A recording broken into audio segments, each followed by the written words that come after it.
time here. So why am I going live? I don't have time to go live, but I'm making time for it. My goal is to do this Monday, Tuesday, Wednesday, Thursday. Since I write every day, I try to write one post every single day. So I might as well do this live in real time, connect with you, see what I can do, and pull people in. But it usually takes me about 15 to 20 minutes to write one post. And of course, I miss some days because I'm human. But I thought, why not go live and see how this goes? So this is an experiment. Bear with me, and I actually may not be live right now. I have no clue how to cross-reference if this is live or not on the web. But in the future, maybe we'll get advanced to do like phone in, like chats and questions and whatever. So today I am writing and thinking about a few things. One, selling roadmaps when you're selling your services to anchor it towards a roadmap and not actually sell your service. And the second thing that's got me interested in working on and thinking about for myself and for clients and for teams is off. I mean, the whole fancy language is off-site intent or ID. I'm sure everyone's familiar by now of identifying people, emails, and LinkedIn URLs of people who visit your website so that if someone's interested or visits a sales page or a product page or whatever, you can reach out to them, build a relationship, and see if it makes sense to do business with them. That's cool, but I think the new cool thing that I'm hearing and seeing is offsite ID or being able to identify who is in a buying cycle without ever visiting your website. And I'm not too sure how they're capturing that data. It's probably um, third-party pixels and search terms, and then having access, companies getting access to your search behavior, and then from there, I don't know how exactly that works. We're trying that out, so we'll see how that shakes out. But that's something that's interesting to me that I'm working on right now and figuring out with clients. But that's maybe a little bit too advanced. Let me see if I can pull up the chat here.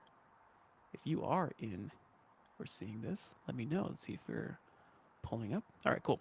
So a few other things. So that's like future pacing, figuring out like what's going to happen in the future. How are we going to be able to identify signals of people who are in the buying cycle or whatever. But as I meet with teams and I meet with my clients, the number one signal, the most important pieces are the actual conversations that you and your team are having with your clients right now. If that's from your support staff, from your fulfillment team, or you yourself, capturing that data and putting into the centralized CRM, and then from there creating not reports, but creating first party, the quote with signals, but first party IP, understanding or intellectual, not property, but understanding, intellectual understanding of what is the sentiment of your current market? What are your customers thinking? What are the top pain points that they're going through? And capturing that, leveraging auto recordings, auto transcripts, and then using AI to record that into your CRM, but also having that feedback loop for you and your team. I think that is pretty fascinating, and it's definitely fruitful for us to be able to, one, create better business cases as you go to market and as you go to outreach and develop and build a relationship with new people, but two, it also helps you with your marketing. So it really will help you when you're actually building new business cases or you're doing posts or you're doing podcasts or you're talking on podcasts. You hit the pain points of not just what the market is saying and thinking, but also what your clients are saying and thinking. And you're able to capture that at scale, especially if you're working with more than a handful of clients. And I think that's important. So that's what's exciting to me right now when it comes to leveraging some of this tech. Is yeah, it's cool to figure out offsite ID, figure out who is in the buying cycle before they visit your website, but it'd be more interesting to figure out who is what are your customers saying right now, and how can you leverage that for your content, for your sales, and your outreach. Now, the other key thing that I wanted to talk about today and actually write about is roadmaps, creating roadmaps and anchoring roadmaps. Um, I believe that all services need to have some sort of roadmap or selling some sort of roadmap to clients. Instead of selling services, instead of selling the work in the hands, selling a proven process. And it's not about anchoring to the proven process, but it's around anchoring to the solutions that you can do and anchoring to the future of what the process will lead to. A few reasons why that's important is professionals know that you can't always promise like results. People who do that, you can kind of see through that. And as a buyer, you can definitely understand like, hey, if someone's just trying to sell you a result, it can easily get commoditized. And it's okay, how can I get that result at the lowest cost? What you want to sell is part of the experience, part of the outcome, as well as part of the nuances of working with you that you're not going to get anywhere else. How do you differentiate through that? And I think having some sort of roadmap or some sort of process that you can anchor towards is the answer because one, it sells the transformation So it anchors towards the outcome. It doesn't actually promise the outcome fully because no one can promise the future, but you can promise that the process that you go through is has gotten results in the past. So it's credibility, social proof. But you're also selling and working on the relationship and ensuring that the journey of working with you is a key differentiator versus working with someone else. And that's a key thing right now, specifically with other companies or service providers, where it's either transactional or the relationship isn't actually there.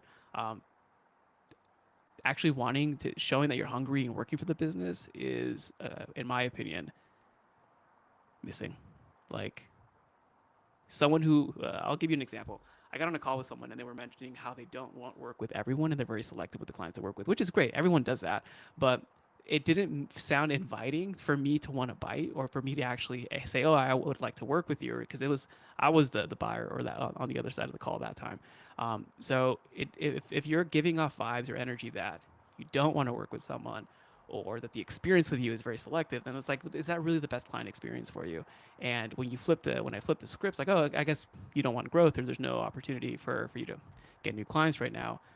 It was actually the the guy really wanted to get new clients and really wanted to get growth, but just the way that the approach was, it didn't sound hungry to get the business. And this not the hunger of getting business is different from the desperate, being desperate. But that's a different tangent to dive into. But that's the key thing around the relationship is, are you proving relationship through expertise? Are you proving relationship that you're looking to grow and be of service? And are you actually engaging in a way that, hey, this is how the relationship is going to look like. Here's how it's going to be. And I think a roadmap can help you anchor that and compartmentalize it into simple beginning and ending, before and after, and share here's the journey, what's going to happen, because the best clients in the world always ask what's next, what's going to happen, what am I going to do, what's the process look like, how's it going to look like, work like, feel like being with you or working with you. And having a roadmap anchors does all those things for you. So that's what I wanted to talk about today, and it's a key thing. So it's interesting going live. And again, like I mentioned, I'm not sure if I mentioned in the beginning, going live for 10, 30 minutes, 20 minutes a day, Monday, Tuesday, Wednesday, Thursday, because Fridays are for in person, in real life coffee meetups by the beach. So if you're in town, let me know. But there you go. This is my first live. Hopefully, it made it through, and we'll take it from here. We'll see you in the next one.